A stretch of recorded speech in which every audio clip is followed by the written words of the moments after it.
As a family, we migrated to Vancouver on March 2024. We have been living here for past 1.5 years.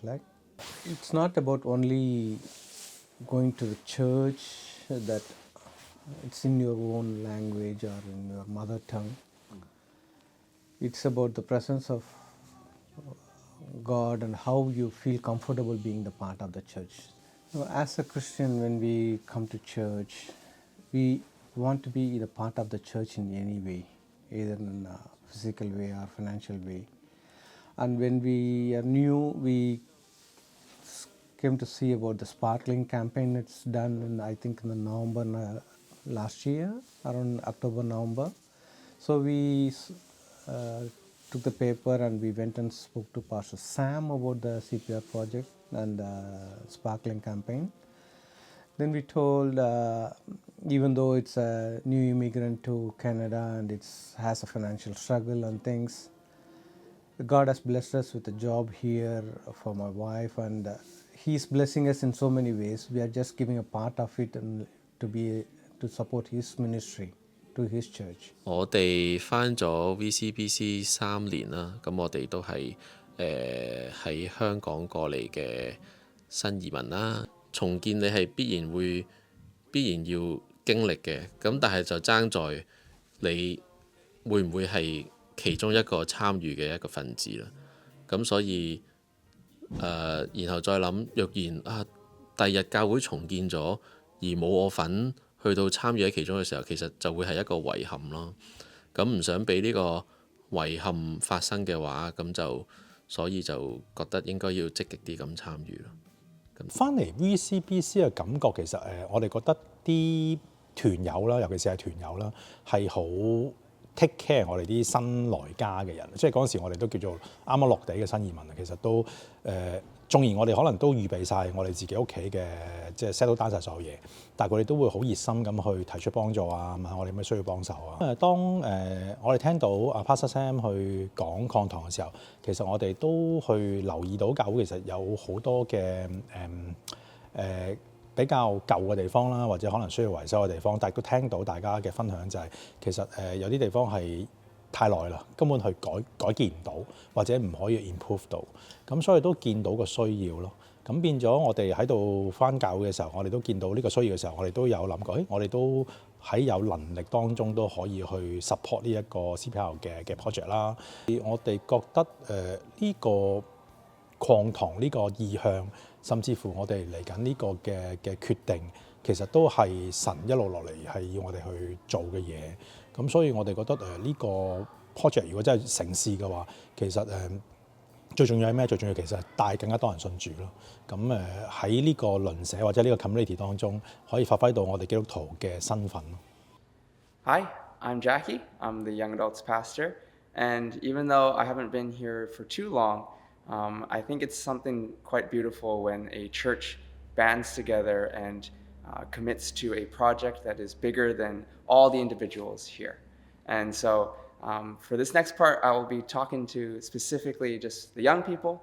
I know it's tough when you're young and you're balancing your finances and you got, not too much in your bank account, and I know that's fine. I've been there myself, but I just want you guys to know there's other ways to support the project, and there's other ways to stay committed.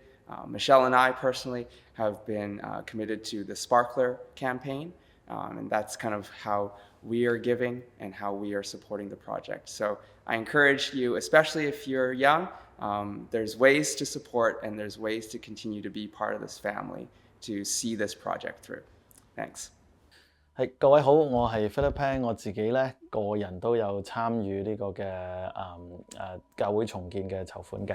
咁我自己咧我哋就有星星之火啦，亦都同一時間咧，我哋都有個 pledge 嘅，都有個募捐嘅。咁我哋知道咧，其實教會咧好被神祝福啦。咁呢幾年咧就帶咗好多嘅家庭過嚟啦。咁但係同一時間咧，我哋嘅教會咧亦都其實好多年㗎啦。咁我自己咧好細個陣時都喺呢度嘅嚟到去成長。咁我嘅小朋友都喺呢度慢慢長大嘅時候，咁教會的確係有呢個嘅實質嘅需要咧，嚟到去重建嘅。咁再加上見到其實神咧就不斷喺呢個重建嘅路上面咧，不斷嘅嚟到開路。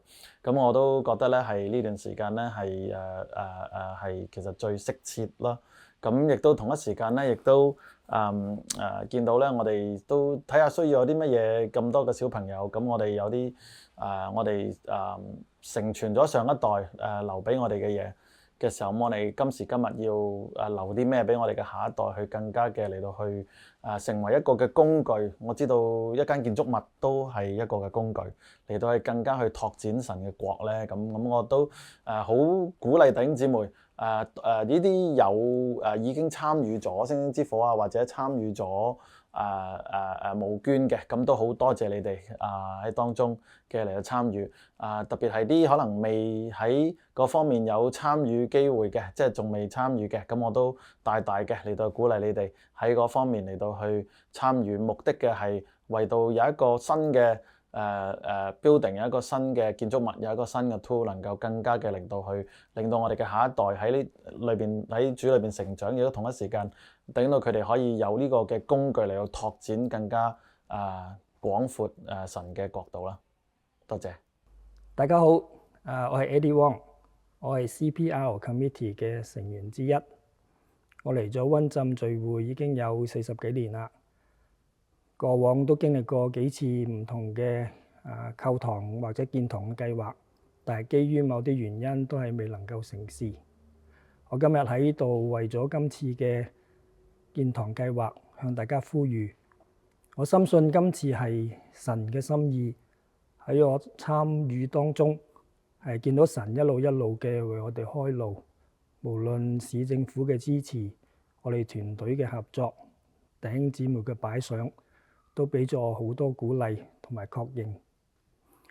我相信呢個 CPR 嘅 project 係神要我哋溫浸去成全我哋嘅後代，亦都係讓唔同嘅事工有更多空間去發展，亦都係神叫溫浸喺呢個地方為佢做鹽做光，讓我哋嘅鄰舍係有更多機會去接觸到福音。我個人唔單止喺時間上面嘅參與，我同我太太亦都喺金錢奉獻上邊盡咗我哋嘅本分。希望大家繼續為我哋呢個建堂計劃去禱告，亦都要喺呢個奉獻上邊支持，盡你哋喺溫浸呢個家庭裏邊嘅責任。願神祝福大家，多謝各位。